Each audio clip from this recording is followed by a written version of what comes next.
महत्त्वाची बातमी, मुंडवा जमीन गैरव्यवहार प्रकरण आणि या प्रकरणी शीतल तेजवानीला पुणे पोलिसांची तिसऱ्यांदा नोटीस आहे। पोलीस चौकशीला हजर राहण्यासंदर्भात ही नोटीस बजावण्यात आलेली आहे।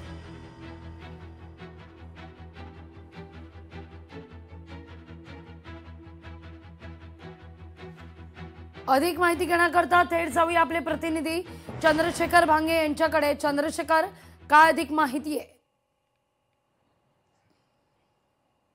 लागवी खरं तर आपण पाहिलं की एकीकडे शीतल तेजवानी ही मुंबई उच्च न्यायालयामध्ये सध्या तिने जो अर्ज केलेला आहे त्या सगळ्या जमिनीनंतर पुणे पोलिसांनी जे आहे ते आता तिसऱ्यांदा जी आहे त्या सकाळी नोटीस काढलेली आहे। त्या नोटिसीमध्ये पुणे पोलिसांनी तिला बजावलेलं आहे की तुम्ही तात्काळ पुणे पोलिसांच्या समोर हजर राहा, तुमची चौकशी करायची आहे। ज्या पद्धतीने सरकारी जी जमीन आहे मुंडव्यातील ही सरकारी जमीन शीतल तेजवानीनं राज्याचे उपमुख्यमंत्री अजित पवार यांचे चिरंजीव पार्थ पवार यांना विकली होती आणि या सगळ्या कथित व्यवहारानंतर आपण बघतो की वेगवेगळे वाद सध्या समोर येताना दिसत आहेत आणि त्यातच आता पुणे शहराच्या आर्थिक गुन्हे शाखेने तिला नोटीस बजावलेली आहे।